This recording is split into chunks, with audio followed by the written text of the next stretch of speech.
जय जिनेन्द्र मंगलाचरण।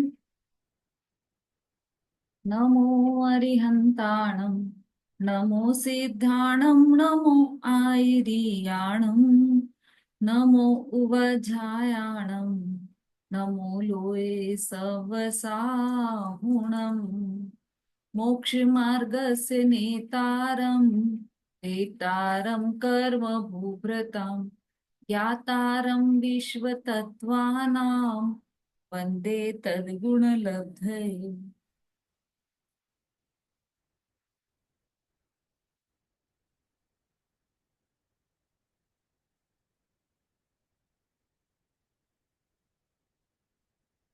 तत्वार्थ सूत्र जी ग्रंथ है जिसका अपर नाम मोक्ष शास्त्र है और इसका 5वां अध्याय हमारा चल रहा है, जिसमें हम अजीव तत्व का वर्णन देख रहे हैं। अजीव तत्व में भी अभी स्पेशली हम पुद्गल द्रव्य का वर्णन देख रहे हैं। पुद्गल द्रव्य स्पर्श रस गंध वर्ण सहित उसका स्वरूप है, ये उसके गुण है और उसके पर्यायों की चर्चा हम कर रहे हैं। शब्द बंध सूक्ष्म स्थूल संस्थान भेद तमस छाया तपोध्योतवंतश्च, ये वाला सूत्र हमारा चल रहा है। उसमें हमने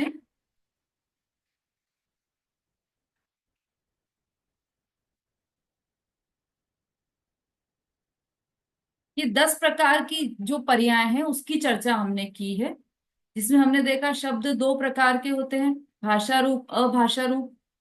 फिर बंध भी दो प्रकार का है, प्रायोगिक और वैश्विक। सूक्ष्म भी दो प्रकार का है, अंत्य और आपेक्षिक। स्थूल भी दो प्रकार का है, अंत्य और आपेक्षिक। संस्थान दो प्रकार के हैं, इत्थम लक्षण और अनित्थम लक्षण। इस प्रकार से दो मतलब निश्चित और अनिश्चित लक्षण वाले। फिर भेद, भेद हमने 6 प्रकार के देखे, उत्कर चूर्ण खंड चूर्णिका प्रतर और अनुचटन। फिर उसके बाद तम देखा, वह भी पुद्गल की पर्याय है। उसके बाद छाया देखा, वह छाया भी दो प्रकार की, तदवर्ण परिणत और प्रतिबिंब स्वरूप। इस प्रकार दो प्रकार की छाया है, दोनों ही प्रकार की छाया पुद्गल की पर्याय है। इसके बाद देखा आतप, जिसमें हमने देखा कि जो सूर्य का बिंब है वह आतप है, मतलब मूल में तो ठंडा है लेकिन वैसे वह उसकी आभा गर्म रहती है ऐसा, तो वो सूर्य हुआ। फिर उद्योत, तो जिसका मूल भी शीतल है और उसकी आभा भी शीतल है, ऐसा चंद्रमा का बिंब जुगनू आदि ये सभी। इस तरह से हमने ये देखे थे पुद्गल की पर्यायें। अब 25वां सूत्र हमारा चलने वाला है, जिसमें हम पुद्गल के भेद देखने वाले हैं। पुद्गल के कितने प्रकार का पुद्गल होता है, तो 25वां सूत्र देखिए। अच्छा, पहले प्रश्न पूछ लेते हैं आपसे, हम 25वां सूत्र चलाएंगे उससे पहले थोड़े से प्रश्न आपसे पूछ लेते हैं। सरल सरल प्रश्न है, थोड़ा जल्दी जल्दी हैंड रेस करके आंसर दीजिएगा। अनुचटन किसे कहते हैं?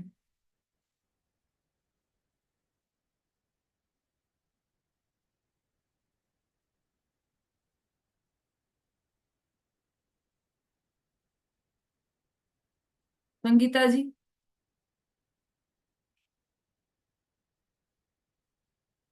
गरम लोहे की चिंगारी। दीदी लोहे की चिंगारी को, जी जैजने लोहे की चिंगारी को अनुचेतन कहते हैं। कहाँ से आ रही है आवाज? हाँ, एक गरम सेकंड। लोहे।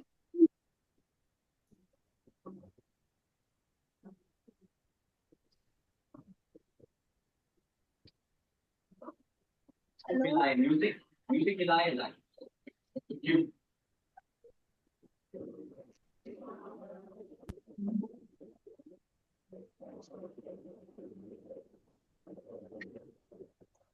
हाँ जी, संगीता जी बोलिए।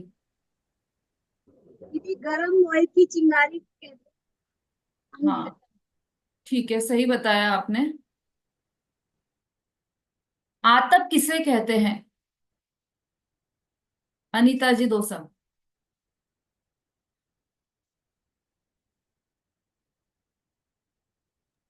दीदी मूल में तो ठंडा है, मूल में तो ठंडा है पर आभा गर्म है, ऐसे सूर्य बिंब को आतप कहते हैं। हाँ ठीक है। उद्योग किसे कहते हैं?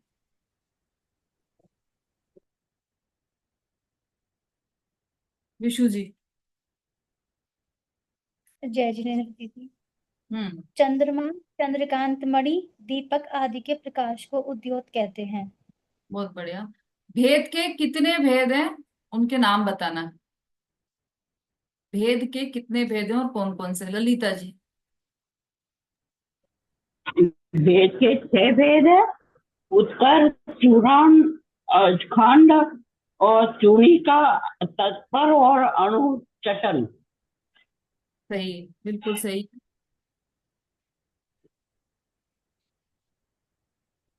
आपेक्षिक स्थूल क्या है?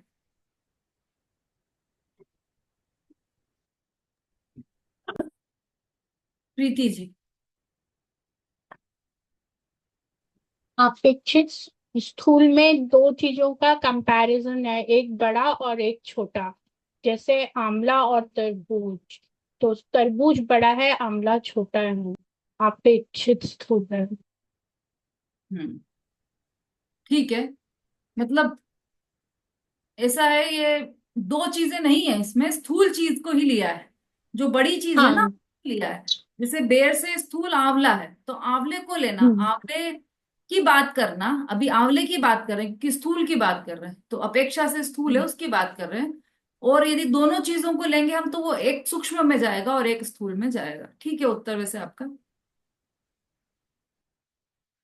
अनित्थम लक्षण संस्थान किसे कहते हैं?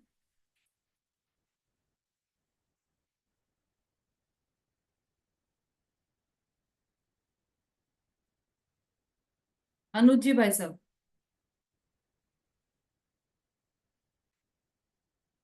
दीदी जय जिनेन्द्र। हम्म। गोल, चौकोर, लंबा, चौड़ा आदि आकारों के इत्थम लक्षणों कहते हैं। नहीं, मैंने पूछा अनित्य लक्षण संस्थान किसे कहते हैं? अनित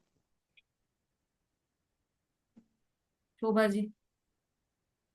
दीदी जय जिनेन्द्र। हम्म। बादल आदि जिसकी कोई आकृति नहीं होती है, उसको नित्यतम लक्षण संस्थान कहते हैं। आकृति तो जैसे होती है, पर आकृति निश्चित नहीं, निश्चित आकृति नहीं। निश्चित नहीं होती, मतलब किसी भी तरह की आकृति रहती है, जैसे हाँ। उसको ठीक। नित्यतम लक्षण। ठीक है, जैसे बादल आदि। स्थूल सूक्ष्म किसे कहते हैं?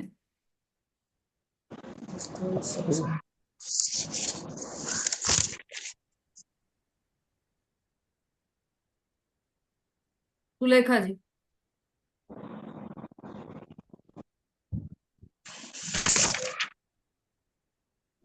जय हिंद दीदी। जो जो छाया, परछाई, प्रकाश आदि ये स्थूल सूक्ष्म है। हाँ, इनको ये स्थूल सूक्ष्म है, पर इनको स्थूल सूक्ष्म क्यों कहते हैं? क्योंकि वो आंख से दिखाई देते हैं, इसलिए स्थूल है, और उसे हाथ से पकड़ नहीं सकते, इसलिए सूक्ष्म है।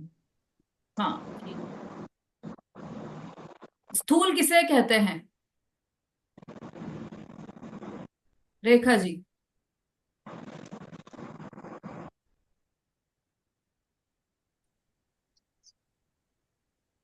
स्कूल किस दीदी तब तब जय जय नैन दीदी।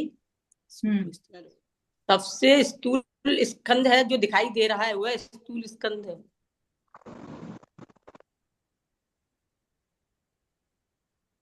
शोभा जी।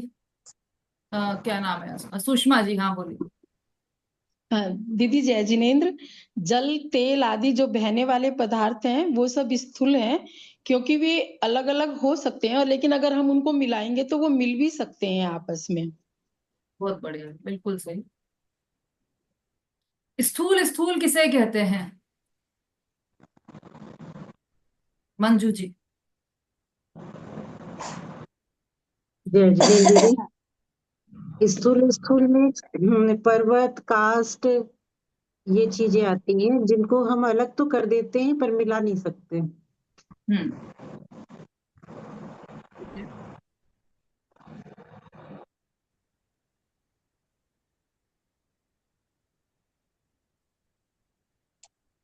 अणु किसे कहते हैं? वैसे तो ये चर्चा अभी आने वाली है, लेकिन फिर भी आ चुकी है। मनी जी बोलिए। जय जिनेन्द्र देवी। हम्म। जिसका कोई दूसरा भाग नहीं हो सकता उसे अणु कहते हैं, एक प्रदेशी होता है। हाँ, और शॉर्ट में बोले तो अविभागी एक प्रदेशी पुद्गल द्रव्य को अविभाज्य। अणु कहते हैं। चाहे तो आप परिभाषा लिख सकते हैं, ये अविभागी एक प्रदेशी पुद्गल परमाणु को अणु कहते हैं। पुद्गल द्रव्य को अणु कहते हैं, कि अणु तो स्वयं बोल ही दिया है ना हमने। अविभागी एक प्रदेशी पुद्गल को अणु कहते हैं। ये परिभाषा हमें आगे बहुत काम में आने वाली। आर्या पेन देना बेटा।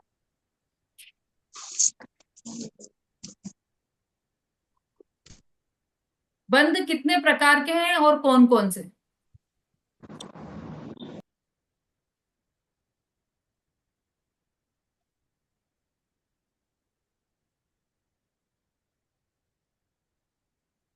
रेणु जी।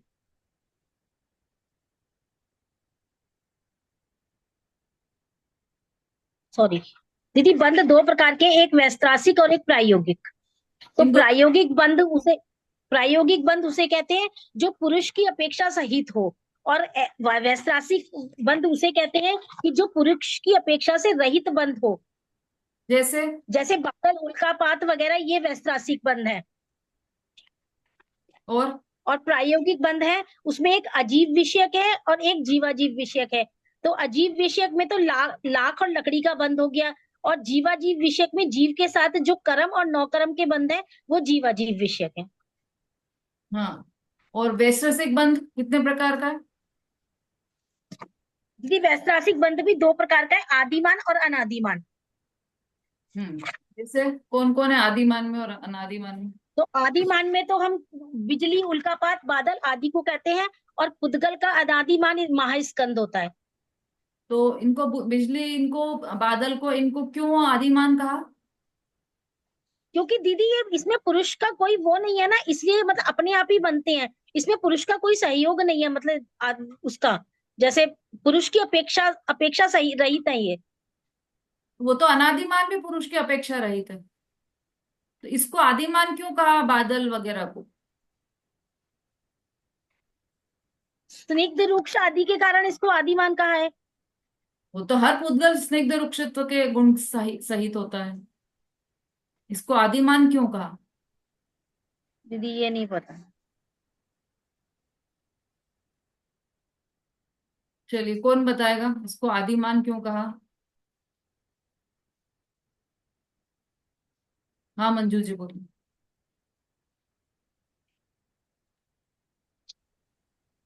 बिजली, उल्कापात ये दीदी बनते हैं और तुरंत खत्म भी हो जाते हैं, जैसे इंद्रधनुष वगैरह बनते हैं और खत्म हो जाते हैं, इसलिए इनको आदिमान और अनादिमान, जो अनादि से है और अभी भी है, वो अनादि। बिल्कुल सही। आदि शब्द ही आदिनाथ बोलते हैं ना अपन, क्योंकि मोक्ष का प्रारंभ किया था उन्होंने। आदि शब्द का अर्थ है प्रारंभ। तो जिसका प्रारंभ हो, जो अनादि से, उसका तो प्रारंभ नहीं होगा। प्रारंभ हुआ ना, इंद्रधनुष पहले से तो नहीं था, अभी नया बना है इंद्रधनुष, और अंत भी हो गया उसका, तो इसलिए उसको आदिमान। और जो अनादि से स्कंद है, बड़ा महास्कंद है, उसको अनादिमान कहना है। तो ये बंध के प्रकार देखे हमने। चलिए, बहुत अच्छा। मैं चाहती हूँ कि कुछ नए लोग भी इसमें जुड़े। जो 15-20 लोग हैं जो हमेशा उत्तर देते हैं, वही वही उत्तर देते हैं। नए लोगों को भी इसकी मतलब ये सब समझ में आना चाहिए। और यदि वो उत्तर नहीं दे रहे हैं तो इसका मतलब कि कुछ समझ में नहीं आ रहा है, और नहीं आ रहा है तो वो प्रश्न पूछ सकते हैं। या तो प्रश्न का जवाब दें या फिर प्रश्न पूछें, दोनों में से कोई भी एक काम करना है आप। नहीं तो फिर आपका 1 घंटा ये वेस्ट जाएगा। चलिए, आ जाइए अब सूत्र नंबर 25 पर, पेज नंबर 349। अब पुद्गल के भेद बतलाते हैं। अणवः स्कंधाश्च, अणवः स्कंधाश्च। पुद्गल द्रव्य अणु और स्कंध के भेद से 2 प्रकार के हैं। पुद्गल द्रव्य के 2 भेद बताए हैं, अणु और स्कंद। टीका पढ़िए समता भाभी। अणु जिसका विभाग ना हो सके ऐसे पुद्गल को अणु कहते हैं। पुद्गल मूल द्रव्य है। स्कंद 2-3 से लेकर संख्यात, असंख्यात और अनंत परमाणुओं के पिंड को स्कंद कहते हैं। स्कंद पुद्गल द्रव्य की विशेषता है। स्पर्श गुण के कारण से वे स्कंद रूप से परिणमित हैं। स्कंद रूप कब होता है, यह इस अध्याय के 26, 33, 36 और 37वें सूत्र में कहा है, और वह कब स्कंद रूप में नहीं होता वह सूत्र 34-35 में बताया है। नंबर 3, ऐसी विशेषता अन्य किसी द्रव्य में नहीं है क्योंकि दूसरे द्रव्य अमूर्तिक हैं। यह सूत्र विलाप के संबंध में द्रव्यों का अनेकांत बतलाता है। नंबर 4, परमाणु स्वयं ही मध्य और स्वयं ही अंत क्योंकि वह एक प्रदेशी अविभागी है।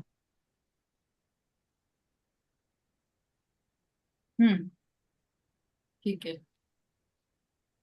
बहुत अच्छा वर्णन आया इसमें। इंटरेस्टिंग है ये जो अभी हमारा जो विषय चल रहा है ना, काफी इंटरेस्टिंग है क्योंकि पुद्गल से हमारा अनादि से परिचय है, लेकिन हम उसके भेद प्रभेद तो नहीं जानते हैं। वो भेद प्रभेद यहाँ पर बताए जा रहे हैं। पुद्गल 2 प्रकार के हैं, मतलब पुद्गल के भेद 2 प्रकार के हैं, अणु और स्कंध। अब अणु की परिभाषा तो अपन ने पढ़ी ली है, लिख भी ली है सबने। क्या लिखी है अणु की परिभाषा? लिखी है ना सबने? नंदिता जी बोलिए।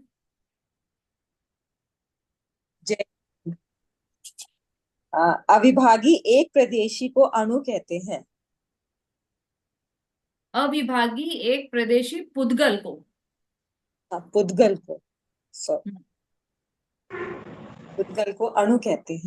हाँ, ये अणु की परिभाषा, मतलब वो सबसे छोटा अंश है पुद्गल का, सबसे छोटा अंश। अंश भी नहीं है, वो पूरा अपने आप में द्रव्य है। इसलिए अविभागी एक प्रदेशी पुद्गल को अणु कहते हैं। ठीक है, और स्कंद किसे कहते हैं? इसमें देखो क्या लिखा, जिसका विभाग ना हो सके मतलब अविभागी, ऐसे पुद्गल को अणु कहते हैं। पुद्गल मूल द्रव्य है, सिंपल द्रव्य, मतलब सामान्य एक द्रव्य है पुद्गल। जीव, पुद्गल, धर्म, अधर्म, आकाश, काल, इसमें जो पुद्गल है ना वो उस पर अणु के लिए ही है।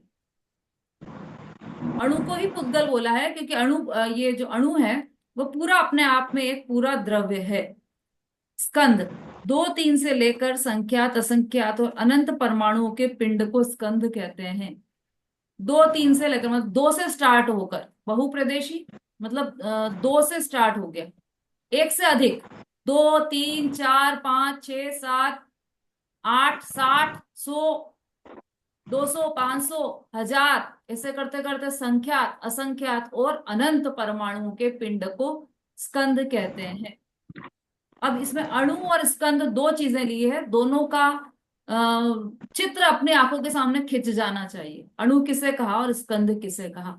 अविभागी एक प्रदेशी पुद्गल को अणु कहा है, और 2 से लेकर संख्यात, असंख्यात, अनंत पुद्गल परमाणु के पिंड को स्कंद कहा है। ये बात अच्छे से समझ में, ख्याल में आ जानी चाहिए, समझ में भी आ जानी चाहिए। ठीक है रंजना जी?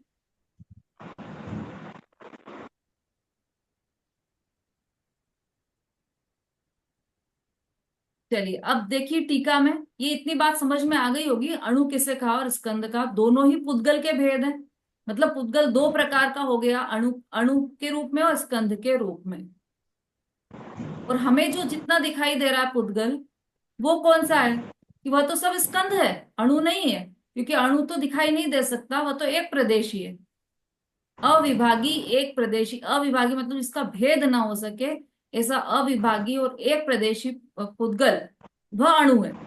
तो अणु हमें आंखों से दिखाई नहीं देता क्योंकि हमें तो सूक्ष्म स्कंद ही नहीं दिखाई देते, अणु तो बहुत दूर की बात है। तो सूक्ष्म स्कंद है, 2-3 परमाणुओं से मिलकर बन गए, वो भी हमें नहीं दिखाई देते, तो फिर अणु तो दिखाई नहीं देगा। और इसका जो हमें दिखाई देती, जितने भी पुद्गल दिखाई दे रहे हैं वो सब स्कंद ही हैं। दूसरे नंबर का पॉइंट देखिए, स्कंद पुद्गल द्रव्य की विशेषता है।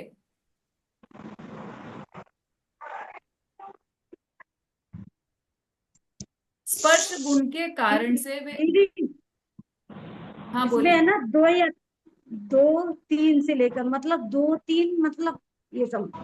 हाँ, मतलब स्टार्टिंग से लेकर एक एक परमाणु हुआ, मतलब अ, एक परमाणु, उसको तो अणु ही बोलते हैं ना, तो वो तो पहले ही निकल गया, पहले पॉइंट में ही आ गया अणु।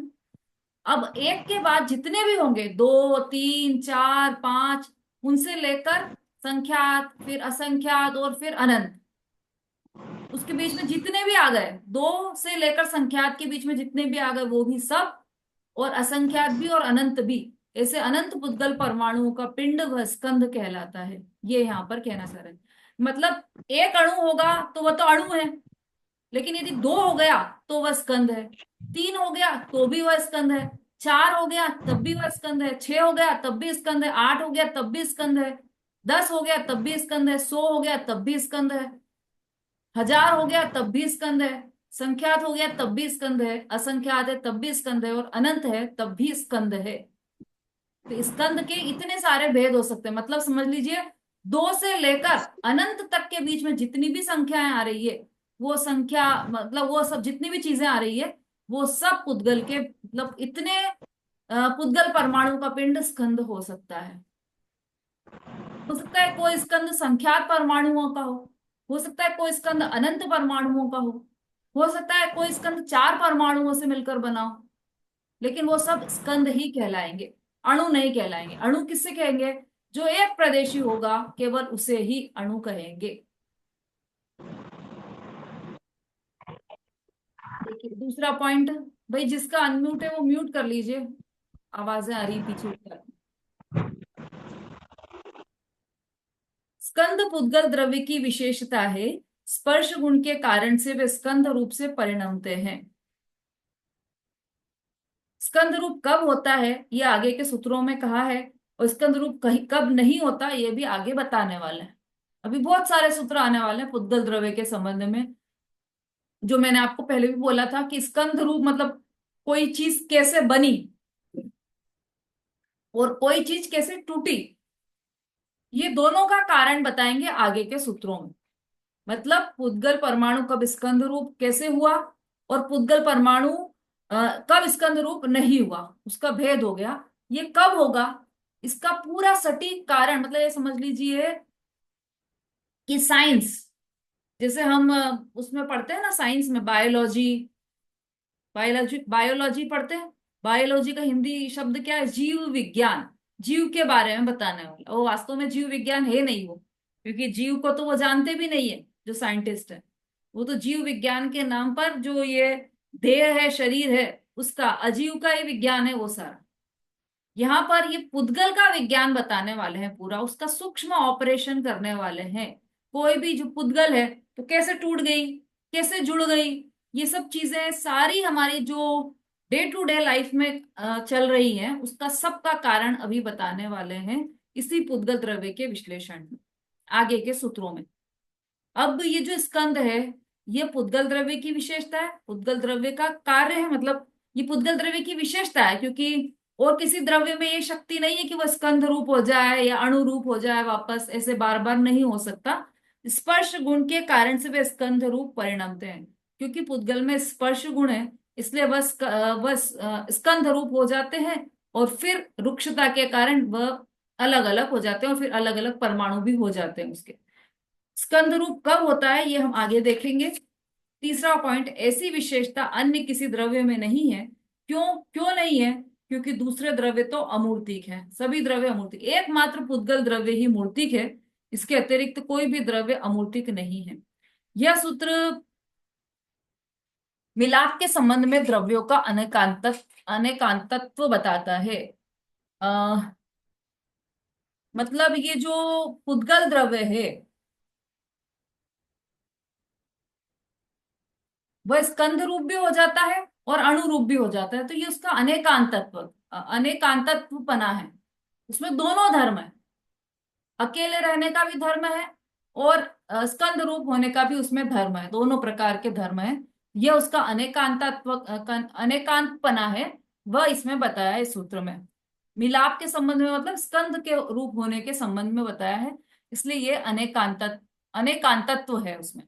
परमाणु स्वयं ही मध्य और स्वयं ही अंत है, क्योंकि वह एक प्रदेशी अविभागी है। देखिए ये इंपॉर्टेंट है, जो परमाणु है उसका स्टार्ट कहाँ से होता है और उसका अंत कहाँ से होता है, कि नहीं, उसका कोई स्टार्ट नहीं है, उसका कोई अंत नहीं है, क्योंकि वह एक प्रदेशी है, अविभागी है, उसका कोई टुकड़ा नहीं हो सकता, इसलिए वह अविभागी है, इसलिए उसका कोई स्टार्ट नहीं है, उसका कोई एंड नहीं है। और एक प्रदेशी है, वह एक प्रदेशी है, अविभागी है, इसलिए वह अणु है, और वही अणु परमाणु है, क्योंकि उसका स्वयं ही मध्य और अंत है। ठीक है, इतना समझ में आ गया सबके? किसी का कोई प्रश्न हो तो पूछ सकते हैं, नहीं तो फिर हम आगे बढ़ेंगे।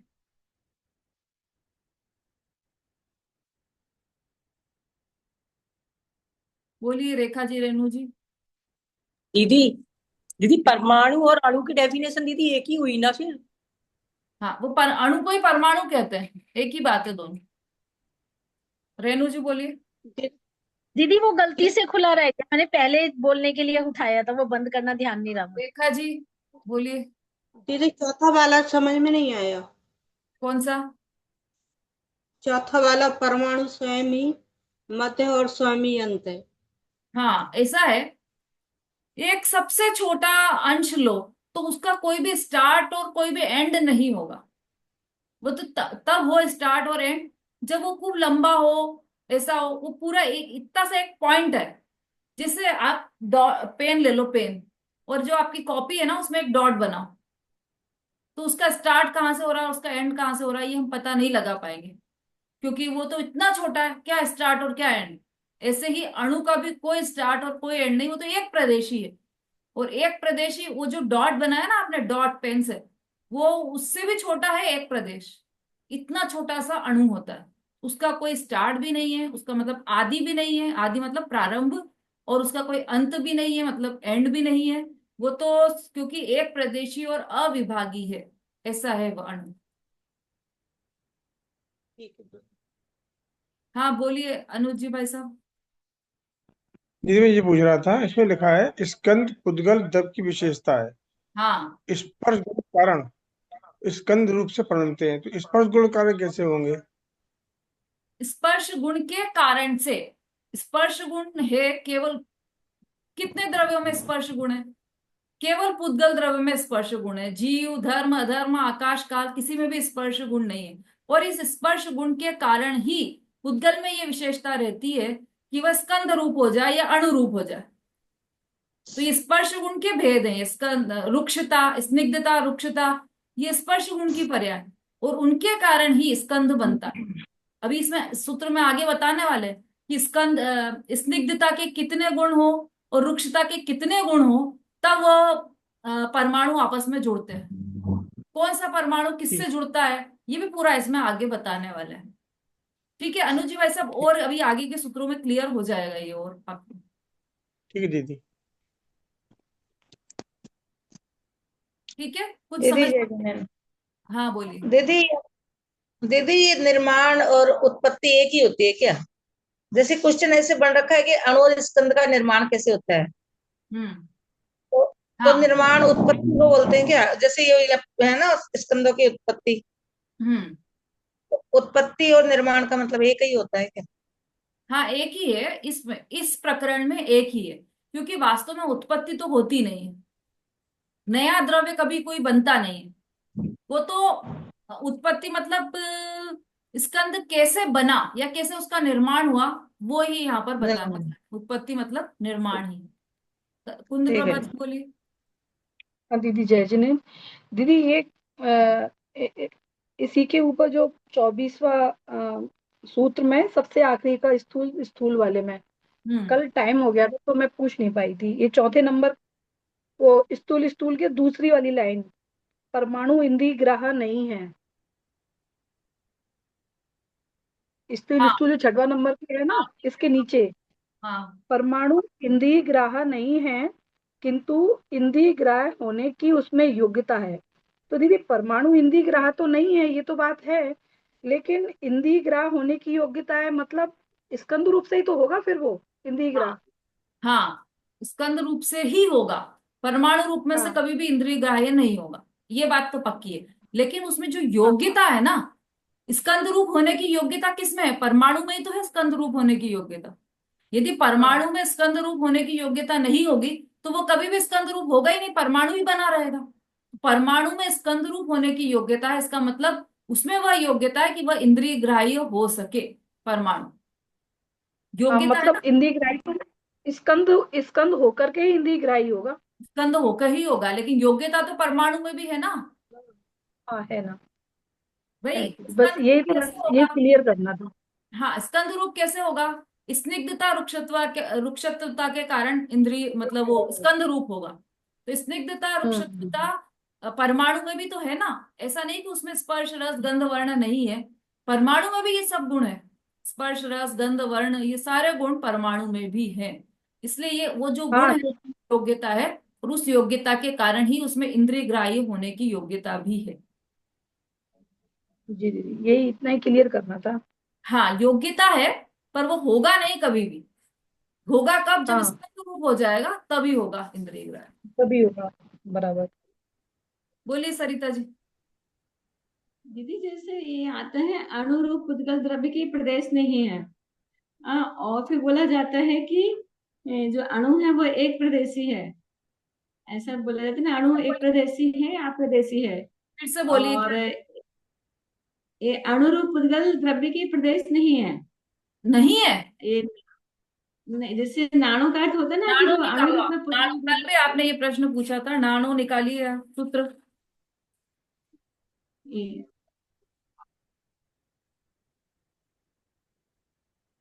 सूत्र नंबर 11, पेज नंबर 331।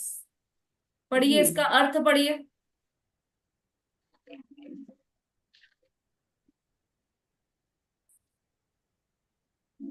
इसके उद्गल परमाणु के दो इत्यादि प्रदेश नहीं है, अर्थात एक प्रदेशी है। पर ये अणु एक द्रव्य है और उसमें एक ही प्रदेश है, क्योंकि परमाणुओं का खंडन नहीं होता है। तो पर इस हम पढ़ रहे हैं, हमने अपने से ही पढ़ा, पर वो मन में बार बार आता है कि वो अप्रदेशी है, और इसमें लिखा है कि उसकी प्रदेश नहीं है और हाँ एक लिखा प्रदेशी है। अरे प्रदेश नहीं है ऐसा नहीं है, प्रदेश तो है पर एक ही प्रदेश है। नाणु का अर्थ है दो इत्यादि प्रदेश नहीं है उसमें, दो तीन चार पांच छह ऐसे प्रदेश नहीं है, एक ही प्रदेश है उसका। पर प्रदेश तो अच्छा, है ना, एक ही प्रदेश है तब भी प्रदेश तो है उसमें। जैसे तत्वार्थ मणि प्रदीप में लिखा था कि अणुरूप उद्गल द्रव्य की प्रदेश नहीं है। हाँ तो वो ये 208। अप्रदेश, उसको अप्रदेशी भी कहा है, क्योंकि उसमें वो जी एक ही प्रदेश है, एक ही प्रदेश है, इसलिए उसको अप्रदेशी भी कह दिया जाता है। लेकिन एक प्रदेश अच्छा है उसमें। जी, कहाँ पर लिखा है तत्वार्थ मणि? 8 में है दीदी, 208 में तत्वार्थ मणि प्रदीप में अणुरूप उद्गल द्रव्य की प्रदेश नहीं है।